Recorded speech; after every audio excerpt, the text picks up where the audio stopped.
Assalamualaikum warahmatullahi wabarakatuh. Perkenalkan, nama saya Diva Septadina dari Prodi Pendidikan Bahasa dan Sastra Indonesia angkatan tahun 2018.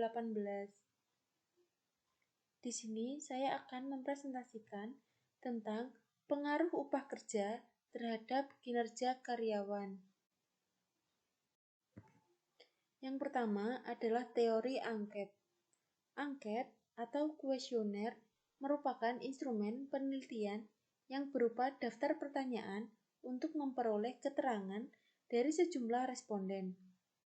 Angket atau kuesioner disebut sebagai wawancara tertulis karena isi kuesioner merupakan satu rangkaian pertanyaan yang tertulis yang ditujukan kepada responden dan diisi sendiri oleh responden.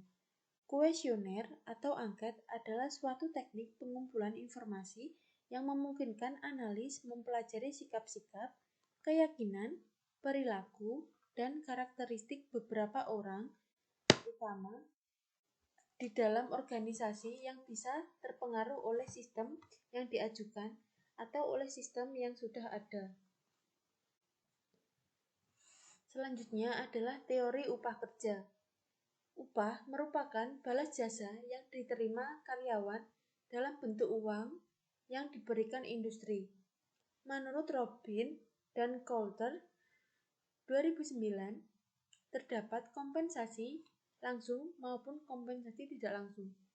Upah yang diberikan industri merupakan salah satu faktor yang penting untuk mempengaruhi kinerja karyawan. Upah dapat memenuhi berbagai kebutuhan karyawan, mampu meningkatkan motivasi kerja dan kepuasan kerja agar karyawan lebih giat dalam faktor-faktor upah kerja. Yang pertama adalah biaya hidup. Biaya hidup tinggi juga melahirkan tuntutan pekerja atas upah yang lebih tinggi pula. Untuk menunjang biaya hidup yang layak, perusahaan yang mempekerjakan karyawan di daerah dengan tingkat biaya hidup tinggi, umumnya gaji pokok besar atau kompensasi lain dalam bentuk tunjangan kemahalan. Misalnya, perusahaan di Jakarta yang memiliki karyawan di kantor cabang yang berlokasi di daerah yang biaya hidupnya tinggi, seperti Jayapura, memberikan tunjangan kemahalan. Yang kedua adalah regulasi pemerintah. Regulasi pemerintah ini mengacu pada upah minimum berlaku di setiap daerah. Undang-Undang Ketenagakerjaan dan PP Pengupahan melarang perusahaan membayar upah karyawan lebih rendah daripada upah minimum provinsi atau UMP dan upah kota atau kabupaten atau UMK. Yang ketiga adalah kompensasi perusahaan lain, yaitu nilai kompensasi juga dipengaruhi oleh upah perusahaan lain yang bergerak di sektor usaha yang sama. Karena itu, sebelum perusahaan menawarkan kompensasi kepada calon karyawan, HR umumnya sudah melakukan survei gaji di perusahaan lain.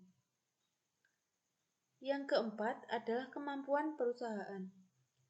Kompensasi juga dipengaruhi faktor internal, yaitu kemampuan finansial perusahaan.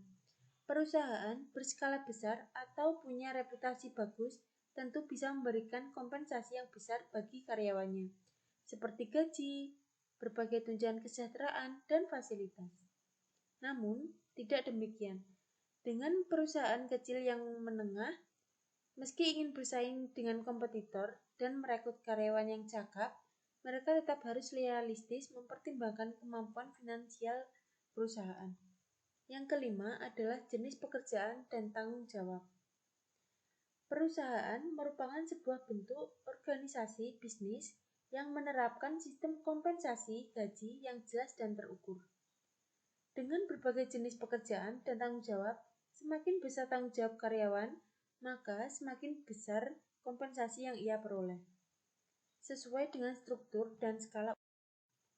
Selanjutnya adalah teori kinerja karyawan. Kinerja karyawan sangat berpengaruh bagi kesuksesan sebuah perusahaan. kinerja atau performa karyawan yang bagus akan berbanding lurus dengan hasil baik dalam perkembangan bisnis perusahaan. Sebaliknya, kinerja yang buruk akan berdampak buruk pula pada perusahaan. Hasil performa karyawan ini dapat dilihat dari aspek kualitas, kuantitas, waktu kerja, dan kerjasama untuk mencapai tujuan yang sudah ditetapkan oleh perusahaan. Semuanya tergantung pada kualitas dan waktu yang digunakan karyawan dalam menjalankan. Faktor-faktor kinerja karyawan yang pertama adalah lingkungan kerja. Hal pertama yang harus dilakukan oleh perusahaan adalah lingkungan kerja, yang sangat berpengaruh dalam keoptimalan kerja. Yang selanjutnya adalah sarana dan prasarana.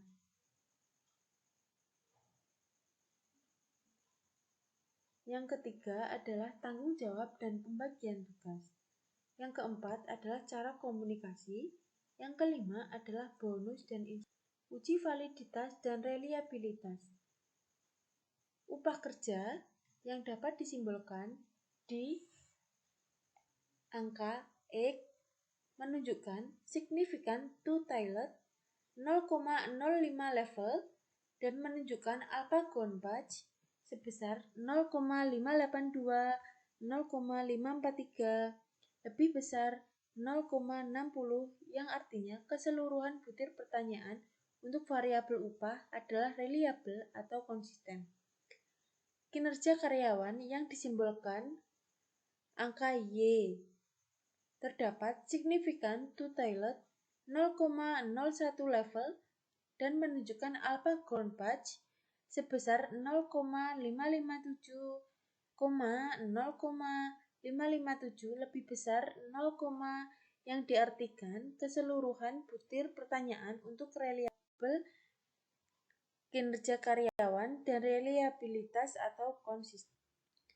Dari uji validitas dan reliabilitas, dari data tersebut dapat dilihat dari signifikan 0,05 level two-tailed pada instrumen upah kerja karyawan dan signifikan 0,01 level two-tailed pada instrumen kinerja karyawan, menunjukkan nilai 0,000 atau kurang dari 0,05, maka instrumen upah kerja terhadap kinerja karyawan dapat dikatakan valid.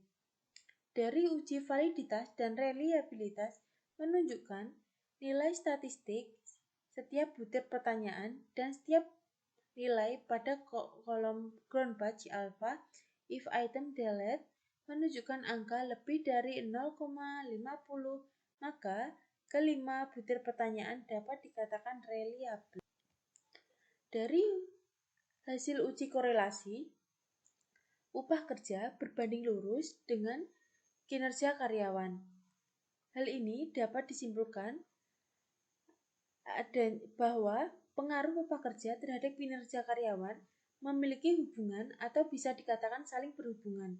Karena nilai signifikan di kolom atas terdapat 0,914, nilai tersebut dikatakan signifikan apabila tidak lebih dari 0,05.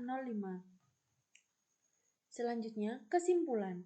Dari hasil data di atas disimpulkan bahwa pengaruh upah kerja terhadap kinerja karyawan memegang peranan besar terhadap kinerja karyawan.